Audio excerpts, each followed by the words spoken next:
Hello guys, and welcome back to another Tweakerman video. So in this video we're going to be showing you how to make tube connectors. So these are for your speakers, so you can bypass any rubbish connection, and all the products are here, what we need. Now I've already started some of this, so you'll be able to see it coming up. And so we need some, this is 8mm silver cladded copper wire. We're going to need some beech, so I'm using beech wood because it's very strong. And we're going to be needing a hole drill bit there, 22mm. Okay, now the drill bit in the centre of that drills the hole is a 6mm drill bit. Okay, you're also going to need a 4mm drill bit to wrap the wire around. You're going to need some araldite and some wood glue. This is the wood glue, and you're also going to need some 6mm birch ply. So let's get into this. We're going to start by drilling the holes out. So I'm about to drill the holes out.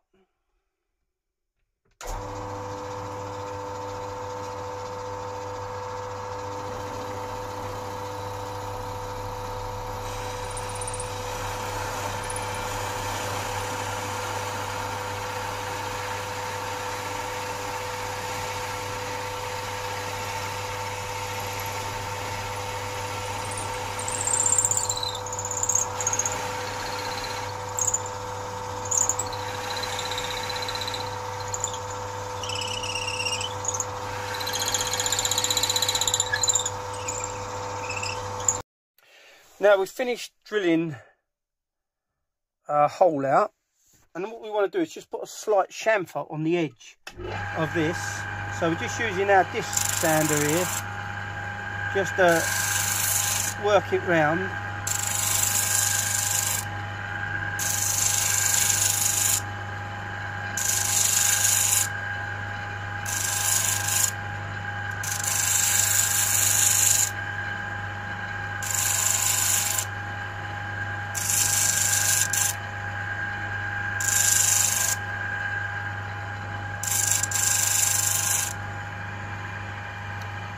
There we go. So I wanted to put a little chamfer around it because it just makes it a bit more appealing to the eye as well, and it's not got any hard edge to it as such.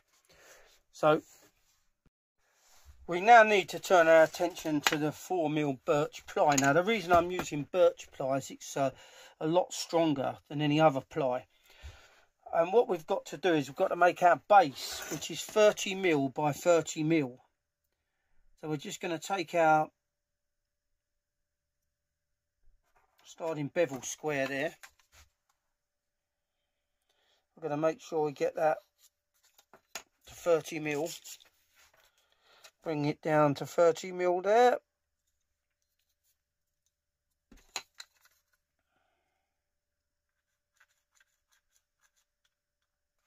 And now all we need to do is to cut that off. Now I'm just going to use a hand saw to cut that off, because it'll be nice and easy as we're working here.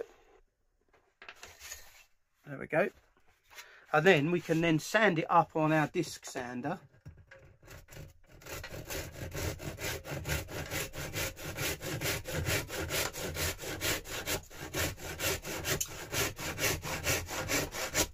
Now a lot of people say to me, why do you use hand tools and not like a saw bench or anything else to cut the wood with? It's just that in my job I work with my hands mainly, and I just find the whole thing so much easier. So we're now going to sand up this piece of birch ply.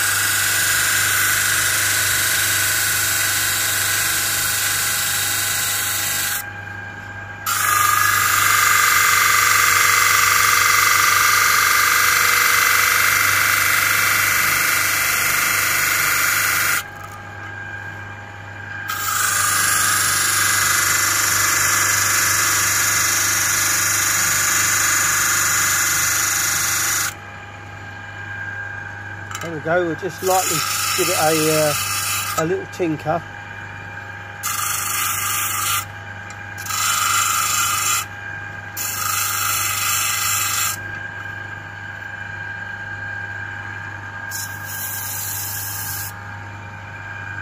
That's quite nice and neat now. Right.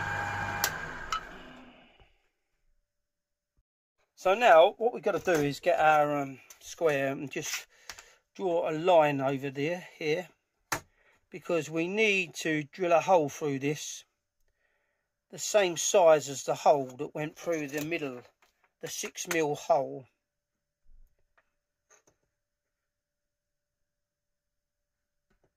Make sure you get it dead centre. There we go. Now we just need to get our drill. This is a 6mm drill bit. Get it directly in the middle there.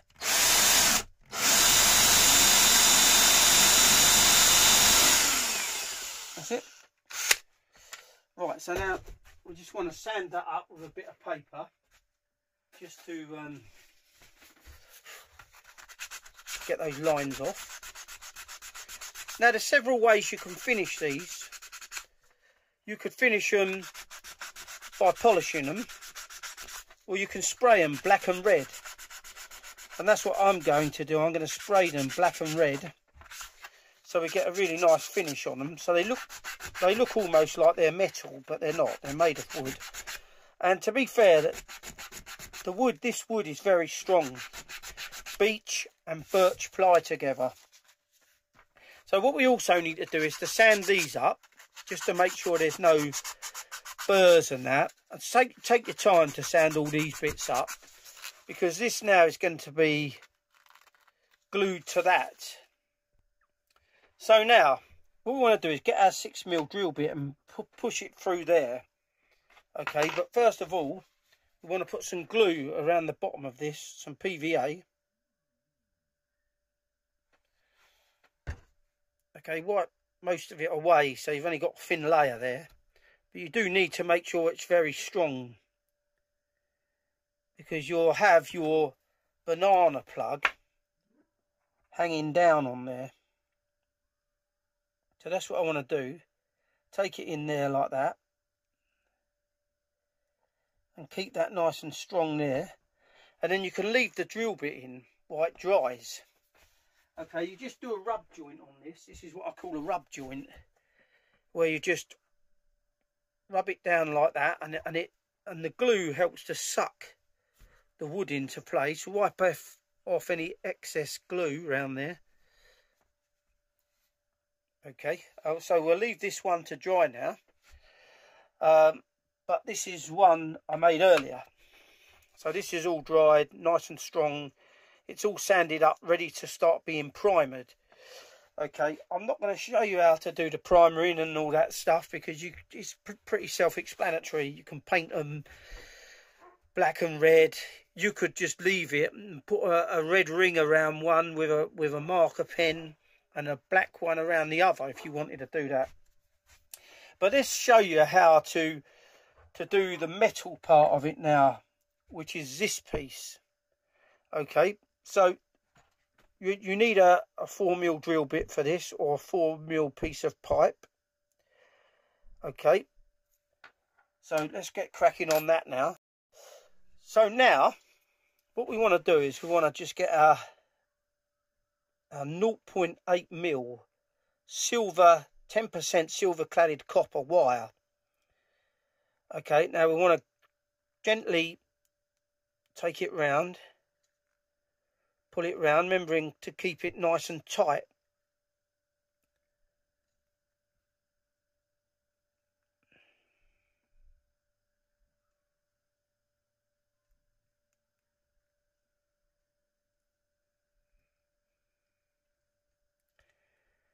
Pretty easy to do this.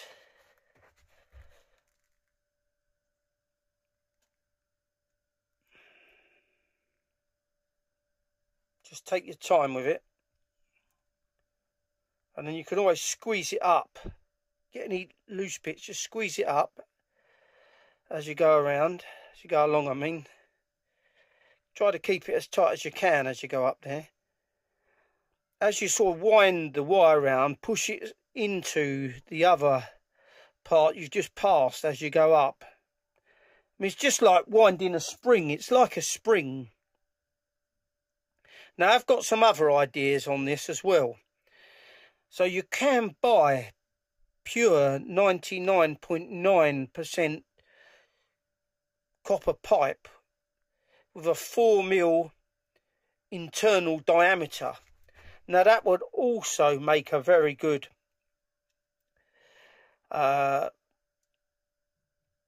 connector as well by using that, because you'd only have to cut that. You wouldn't have to wind this around. But the beauty of this is got 10% pure silver over the copper. And as we know, silver is the best conductor of electricity. You can buy that pipe very reasonable, but it comes from China. So the problem with China is you never really know whether what they're telling you is the truth when they sell stuff on eBay, because it can look like it's well, you don't know for a fact it's pure copper. It could have all sorts of rubbish in there, and they're just marking it as pure copper. Now, I tend to always buy a sample first. Right, we're coming to the end of that now. So now all we need to do now is to chop that off with some wire snippers here. Get that around there.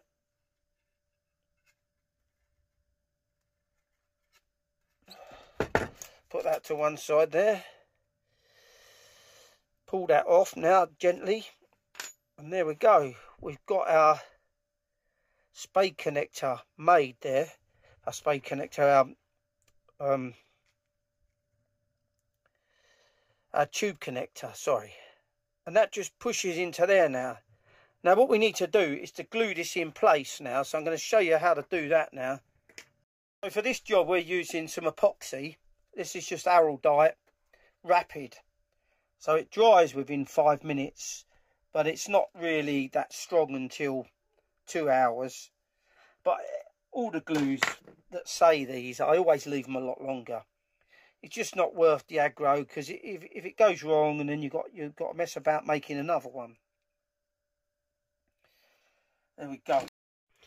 So now we just want to mix the epoxy together.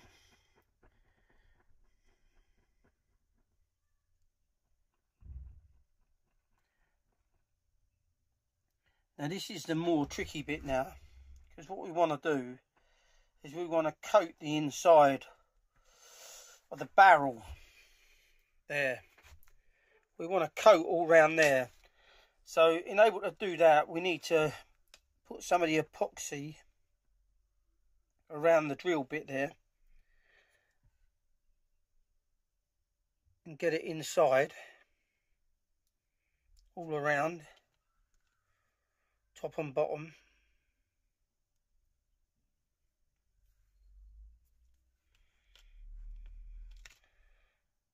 Might have needed to mix up a bit more than that. It's not a great deal there. Right, what I'll do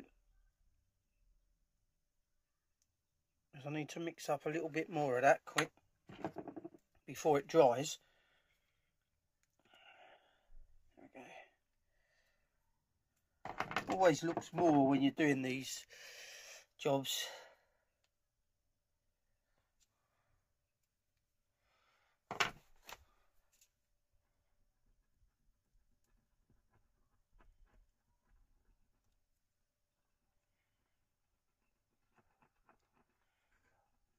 Okay.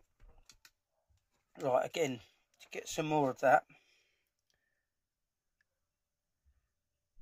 Probably best to come in from the back, so you don't get too much glue around the centre, the front I should say. Now we just want to push our conductor in there. Now you might get a bit of epoxy on the inside there, which you want to clear out after, just in case.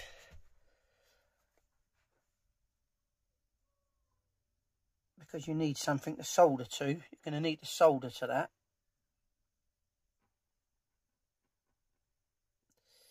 That'll be all right now. Right, what we're going to do now is we're going to just put some more epoxy around the back of this here. Just lay it around there, because it'll help to hold that in place. Now, if you're going to spray these, your best bet is to do this, to spray them first before you glue the conductor in the centre. Right, so that's that. We're going to leave that to dry now for a good few hours. Okay, and then we'll be back shortly. So I've now left the tube connector for around about 7 hours now to dry, and the epoxy's rock hard. Now I've got some banana plugs here. What we'll do, we'll just push that into place there. There we go. So all you need to do now is to solder your internal wire to this, and you're away. The only other thing you've got to do is you've got to drill some small holes in here, okay, to fix this to the back of your speaker. So these are a sort of prototype at the moment I've been messing about with, and I thought I'd show you on a video. I've got some other ideas for them as well. And it's like with everything you do, you start off with an idea and then it gradually evolves as you go along.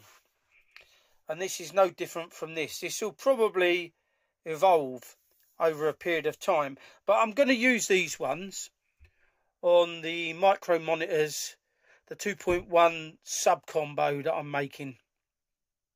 So I think that's it. I hope you like the video. It's only a sort of small video. So I think that's it. So thanks for watching another Tweaker Man video. If you're new to the channel, don't forget to subscribe. Don't forget to give this video a like. Don't forget to press that notification bell so you're notified each time I upload a new video. And thank you for watching, guys.